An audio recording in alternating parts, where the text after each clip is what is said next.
जीव गर्भ में भगवान से क्या वादा करता है? क्या वह उसे निभाता है? आइए जानते हैं भगवान श्री कपिल मुनि व माता देवहूति के संवाद से।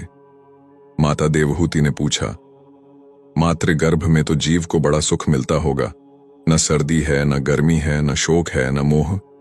भगवान कपिल ने उत्तर दिया, यह मत पूछो माता। मां के गर्भ में जीव को जितनी वेदना होती है उतनी न पहले कभी हुई थी उसे और न कभी आगे होगी। गर्भवास समम दुहकम न भूतो न भविष्यति। इतना कष्ट होता है।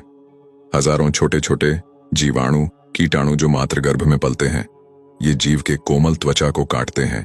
जीव तड़पता है, बिलखता है, पर वहां कौन सुने। यदि मां चटपटी वस्तु का सेवन कर ले तो इसको कष्ट होता है। मां कभी गर्म वस्तु का सेवन कर ले तो इसे दुख पहुंचता है। 7वां महीना आते ही जन्म जन्मांतर के कर्म इसको याद आते हैं और भगवान की स्तुति करने लगता है। तस्योपसन्नम वितु जगदिच्छयातना नातनोर्भुवि चल्ल चरणारविंदम।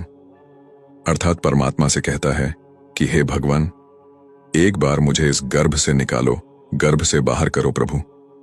आपका ऐसा भजन करूंगा कि फिर कभी गर्भ में नहीं आना पड़े। भगवान कहते हैं, तुम गर्भ में ही स्तुति करते रहो, बाहर आते ही इस कष्ट को तुम भूल जाओगे। जीव कहता है, सत्य कहता हूं, एक बार गर्भ से बाहर निकाल कर देखो, मैं तुम्हें कभी नहीं भूलूंगा। बड़ी बड़ी प्रतिज्ञाएं करता है। 9वां महीना पूर्ण हुआ, 10वां मास आरंभ हुआ और जैसे ही प्रसव की वायु का वेग आया, जीव मातृ गर्भ से तुरंत संसार में आ जाता है। जीव संसार में आते ही प्रभु को भूल जाता है और भक्ति रहित कर्म करके दुख भोगता है। गुरु साधु शास्त्र अनादिकाल से कहते आए हैं, हरि का भजन करो, हरि है तुम्हारा। बाकी तो सब तो झूठ है, फरेब है, धोखा है। बुद्धिमान व्यक्ति ही हरि भजन कर सकता है। श्रीमद् भागवतम में भी यही उल्लेख है। जीव को मातृ गर्भ में इतना पीड़ा होता है कि वह भगवान को स्मरण करने लगता है। सोचिए कि हमें कोई अगर बंद कोठरी के अंदर 1 महीने के लिए रखेगा तो क्या होगा।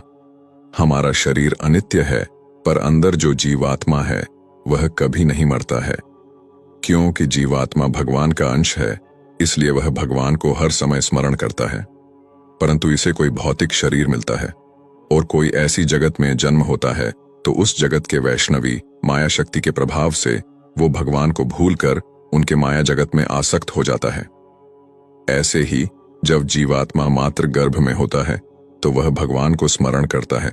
फिर जब वो गर्भ से निकलकर संसार में आते ही उसका कष्ट कम हो जाता है।